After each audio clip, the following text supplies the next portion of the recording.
Rabbi David Feldman, thank you so much for sitting here with us today. And we're filming this interview at a time where student activists across the US are being arrested for their pro-Palestine activism with claims that they're being anti-Semitic. What's your take on all of this? Well, accusing people who stand up for the oppressed, people who say something when they see crimes taking place, this is not anti-Semitic. Doing what's right and speaking up for the oppressed is not anti-Semitic in any way. When these students, it's not only the students, it's so many other people are being attacked with this false accusation of anti-Semitism. This is disturbing because in the time, as you say, in the time that we see this genocide going on in Gaza, so many people, tens of thousands of people are being mass murdered, innocent people. This is something that us, people in the free world, should say something. This is unjust. This is unjust for the people of Palestine that this voice is attempted to be silenced. But it's not only doing injustice for the Palestinian people, this is doing injustice for the Jewish people as well. Because when you conflate Judaism and Zionism, you conflate anti-Zionism with anti-Semitism, you're making a statement as if all Jews support all what's going on and as if all Jews are accountable to what's going on. But we always need to know better than that. And we try to educate people to understand that anti-Zionism has nothing to do with anti-Semitism, because Judaism and Zionism are not the same. Judaism is a religion. Zionism is a political movement. Should never be conflated. Yes, and New York is one of the hotspots, shall we say, of Judaism, with over 2 million Jews living in this city. And as you say, some of them are anti-Zionist. But meanwhile, some of them support the state of Israel and identify as Zionist. And sometimes we see them confronting you because of your stance. What's your take on them? Well, first of all, as you say, New York is a very good example. Yes, there are a lot of Jewish people in New York. Many of them support Israel. But there's a massive community who is anti-Zionist. And people might not know because the mainstream media would never show you that. Like, for example, there was a couple of years ago, there was a huge mass anti-Zionist rally, a Jewish anti-Zionist rally in front of the Israeli consulate on 2nd Avenue, Manhattan. And then CBS would announce that there is a traffic jam on 2nd Avenue. And they would not say what the reason is. In other words, they purposely, intentionally ignore what is going on. So many people have no idea. But there is a massive religious Jewish anti-Zionist community who are outspokenly against Israel. But what's important to understand is that not everyone comes out in each and every occasion. As you say, intimidation is massive. Pressure is enormous. I always tell this story. I had a very close friend of mine comes over to me once and tells me, I'll do everything I can to support you, to support your activities, but there's no way I can come out in person. I run a huge business. I come out in person, they take a picture of me, I close down the business the same day. But still, the anti-Zionism is strong. Our communities are very strong, and you can imagine if it wouldn't have been for those massive communities that will be behind us, we would not be able to be out there in these numbers and this so frequent and do so much. Yes, you have huge numbers behind you, but also we're seeing Zionist groups like Betar recently becoming more emboldened and seeking to confront you. Can you speak on the activities of Zionist groups such as Betar? Well, Betar, to begin with, I'm not sure how large they are, how strong they are. They might be very wild. They might be very aggressive. We didn't see them in large numbers, but yes, they are very aggressive. They're coming out in public, intimidating, harassing demonstrators. Happens to be peaceful demonstrators. These demonstrations taking place in New York City that we all attend. These are not dangerous demonstrations, and these people will always claim that the pro-Palestinian solidarity movement is dangerous, and so on. Yeah, and sometimes they approach you, they tell you things like you should go to Gaza, you won't be safe in Gaza. How do you respond to that? Oh, that's a good point. What they say is, yeah, go visit Gaza, and they always they also say, go to the Arabs, they will kill you first. And I always respond to that, and usually these arguments end up with nothing because they don't know what's going on whatsoever. And I try always to tell these people, and people who are willing to listen, and some people are willing to listen, and I tell them, why are you so scared from these Palestinian people? They don't hate you. They don't want anything. They just want their freedom. We can live in peace with them. We lived in peace with them before Zionism came. They were always respectful for Jews, and they still are. But in the same time, they are deeply upset and against the crimes being committed to Palestine, which doesn't make these people anti-Semitic, doesn't make these people dangerous for Jews. While in the same time, yes, those people are vehemently opposing this occupation of Palestine. Now, when you find people on the street protesting the genocide in Gaza, this is not about protesting the Jewish people. This is not about protesting the Jewish religion. This is about crimes and which they are opposed to. And we as Jewish people share their frustration, and we share their pain of people who are disturbed when all of this is taking place. What do you say to those who maybe agree with what you're saying, but also say that Jewish people need a strong Israel to be safe? This is one of the arguments that the Zionists are using, that Jewish people suffered in the Holocaust. We are in exile for the past 2,000 years. It's about time for us to have a safe haven. And most of the time, this is religion is being used into these conversations. They are trying to use religion, some concepts of the Jewish religion, to justify this claim. But what one needs to understand is basically 2 points. First of all, this is not Judaism. According to Judaism, we are forbidden to create this so-called safe haven for the Jewish people. According to the very basics of Judaism, there's a concept of Jewish exile, which is a divine decree, which we are forbidden to end by any physical means, even if we find that this building a safe haven would be in our favor. According to our religion, this is forbidden. We accept the decree of God, whether it is comfortable or it isn't. We accept the word of God that we should not end this exile by any physical means, and we leave this up to God for Him to end our exile. This is exactly what Judaism teaches us, that it's only God Himself, that will bring the ultimate redemption, where all humanity together will serve the one God in peace and brotherhood. Zionism is forbidden. Safe haven is Zionism. But I have to add this other point. All of this would be true even if this would have been the safe haven for the Jewish people, even if this would have been the favor of Jews. But it happens to be that the state of Israel is the greatest danger for the Jewish people. While we lived in Palestine in peace, it is the occupation of Palestine which has destroyed this peace. And in addition, I have to add that, coming back to the previous point, even if this would have been in the favor of the Jewish people, we should never oppress another people. We should never harm another people because it might be in our interest.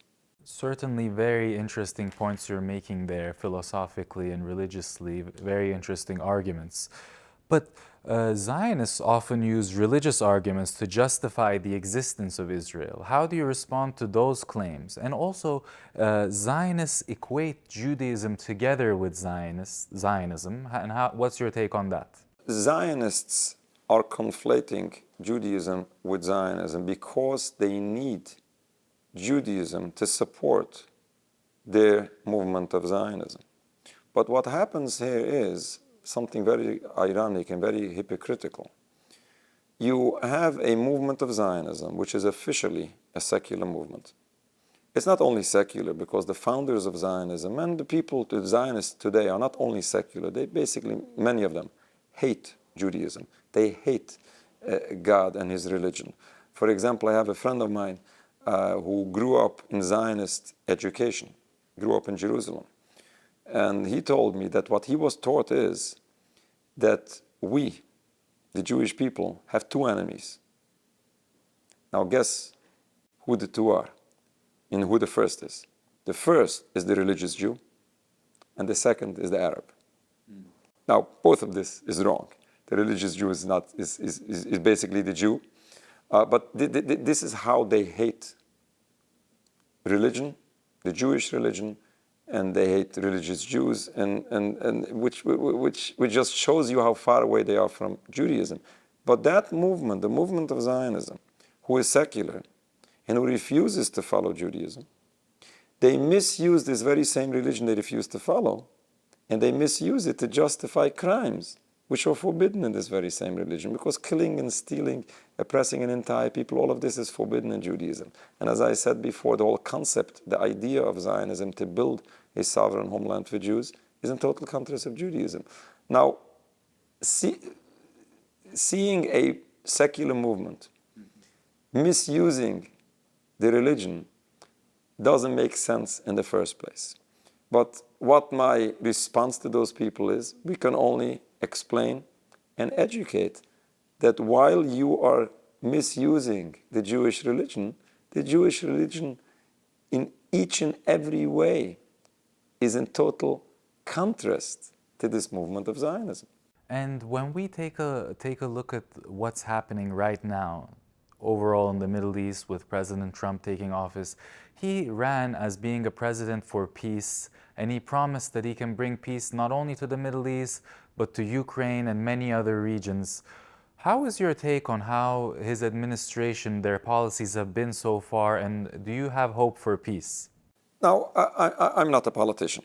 Now, I'm not sure exactly what can be done in each and every conflict around the world. But when it comes to Zionism, it comes to Palestine, what we are presenting is, we are presenting the view of Judaism, of our religion. And yes, we do see the approach that our President of the United States has taken. We always say to politicians, we appreciate when politicians or individuals extend the hand for the Jewish people. We definitely appreciate, but we try to educate and to explain that supporting Israel is not in favor of the Jewish people. Supporting Israel is doing so much harm to the suffering people of Palestine and so much harm for the Jewish people. We do everything we can to explain, to educate, that Judaism is not Zionism. And in this climate, when some are afraid of speaking out, as you said, they're worried about losing their businesses, how important is it for Jewish voices like yours to speak out for Palestine? Well, it is extremely important for us to speak up for many reasons. First of all, the oppressed people of Palestine deserve that people in the free world should speak up. And without Jewish people coming out, the rest of humanity is being intimidated of being anti-Semitic. This is one of the reasons why it's so important for Jewish people to come out and to help people overcome this propaganda and understand that this is a human cause, this is a righteous cause, this is a cause that needs to be addressed, and we all share this very important cause. Mm-hmm. And in addition to this is so important because we have to break this stereotype. People should know that not all Jews take part in this. No, Jewish people who are right-minded people disagree with all of this. The state of Israel does not represent us. It certainly doesn't represent our religion. If there is a group of people supporting these crimes, that's their own decision. But this is not the voice of the entire Jewish people. When you speak to Jewish people who are kind of on the fence, they're not Zionists, but maybe when they see you, they see that there's an alternative path they can take. Can you speak to those conversations? Maybe not some who are set in their ways, but some who you can actually change their perspective. There are many people, especially since October 7th, so many people are waking up, so many people are seeing something new that they didn't realize until now. Until now everything was like okay, but now they are waking up to see that something is wrong. And these people are willing, some of them are willing to listen. In my experience, the Zionist propaganda is so strong and so massive that even if you would find some people who are not supposed to be Zionists, people who in essence are not Zionists, but the movement of Zionism has managed to confuse the masses, the Jewish people are in danger. It's those enemies of ours who seek to destroy us all, and they want to drive us into the sea. From the river to the sea, people are so disturbed by this slogan, from the river to the sea. And I speak to people and I try to explain them. What do you think is the second half of this slogan, from the river to the sea? Kill all the Jews? And people say yes. People believe that from the river to the sea, Palestine wants to see all Jews killed, which is so ridiculously wrong. It doesn't make any sense. And I always explain to people, Palestine doesn't want to see Jewish people dead. They don't even want to see all Jews expelled from Palestine. That's not what they are saying. All they want is total freedom for their people and free their land. And we spoke to so many political leaders of the Palestinian groups, so many religious leaders, so many individuals, layman people. Nobody says otherwise. But unfortunately, people following Zionist propaganda are so misled to the point that they even lose their mind to be able to figure out what's in the best interest for themselves. Let's put the oppressed people of Palestine aside, which is something that everyone should think about. But even for their own interest, like they are fighting for the Jewish people. And by doing so, they are endangering all Jews. Like by supporting what Israel is doing, this is not in favor of the Jewish people. But I'm pleased to see that people are listening. And we do this already for decades, but especially since October 7th, people are opening their minds. And they see that they have to rethink what they were programmed until now. And they slowly open their minds. And can you give a bit of a more personal perspective? Your family escaped Europe back in the days. They escaped genocide. So being a sort of a survivor of genocide, what kind of responsibility does that put on you, on your shoulders, to speak out when it's happening? We always say it's because it's our communities who suffered in the Holocaust. It's our families who suffered in the Holocaust. That's a lesson for us, that we should not want to see this happen to anyone. When we are seeing what's happening in Gaza, this reminds us of the stories that our elders told us just a couple of decades ago. A number of my teachers were Holocaust survivors, and they were telling stories, terrible stories. And unfortunately, we're hearing similar stories now. This is something that should... The Jewish history in the Holocaust should be a lesson for Jewish people, how to refuse this genocide taking place in Gaza. So, turning to the future of Jewish and Palestinian solidarity, what do you think needs to happen in the US so that more Jewish people support the Palestinian cause like you do?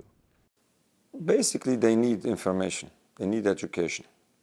They need to realize not only that what's being done to Palestine is wrong, but even more importantly, they need to know that Palestine is not the enemy of the Jewish people, and they never were.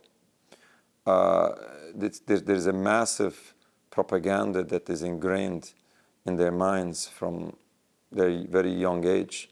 But this needs to be corrected. And once this will be corrected, we can get we can proceed further. And going forward, some people are very unhopeful for the future of Gaza. What do you see happening now that the ceasefire has been broken again? The Netanyahu government seems to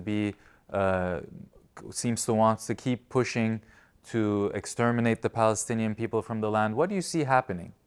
I'm not sure exactly what's going to happen in Gaza. I hope for the best. But generally speaking, with Palestine, I see a better future. Why? Because we see, at least since October 7th, even before, people are waking up.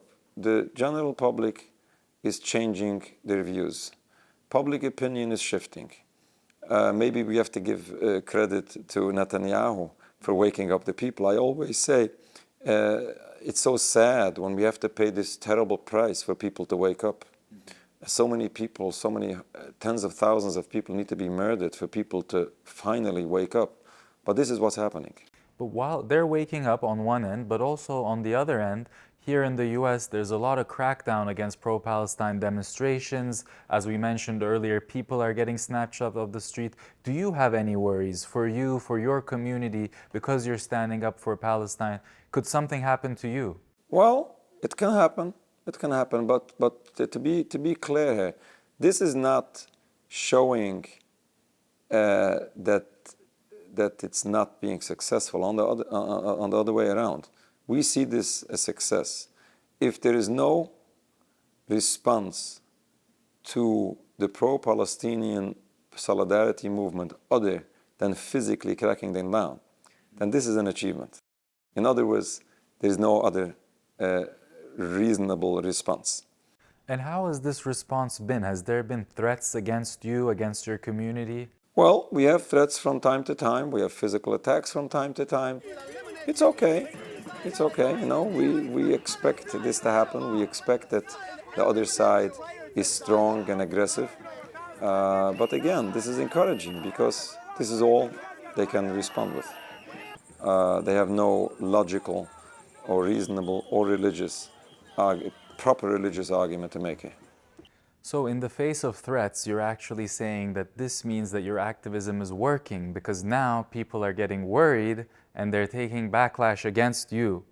But we're also seeing backlash to students, such as the Turkish student who was recently arrested, Rümeysa Öztürk, Mahmoud Halil, a student from Colombia who perhaps you demonstrated with very closely. What's your message to these students out there who are maybe worried and who are looking for guidance on what to do in this time? Well, all we can say is, yes, it's difficult. Yes, it's challenging. But at the same time, all of us, know that what we are doing is right. I cannot necessarily advise people exactly what to do or not to do. That's the choice of the individuals in the face that we can face backlash. But we are speaking up for humanity. We are doing a righteous deed. We please God by our acts, and this is what needs to be done. Now, who should be those doing it? That's up to the individual.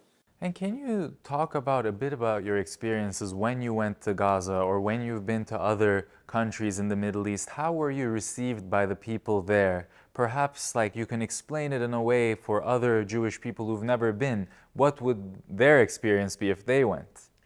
This is a very important question because our personal experience is shocking for general Jewish people. We visited Gaza, and this was after the beginning of the siege. This was in 2009. Gaza is the most affected people from this conflict, from this war. And people were questioning before we went whether it's going to be safe, because after all, these people should be dangerous to people who harm them. But this wasn't the case. They knew exactly who we were. They knew that we're not the enemy. They had no problem with us as Jewish people.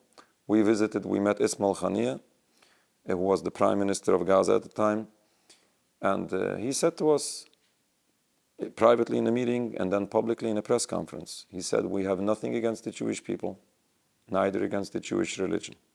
We are against the occupation. This makes simple sense. I always take these stories back to our communities and I tell the people, Palestine is not dangerous to the Jewish people. I visited Gaza, I visited many other Muslim countries. Frequently I visit Muslim or Arab conventions. And guess what? I came home alive. It's not dangerous at all. People need to know this. And people who only follow mainstream media or Zionist media, generally speaking, they don't have even a chance to interact with any Palestinian or Muslim to have personal experience, which is it's very unfortunate because their information is being built on fabricated propaganda versus facts on the ground.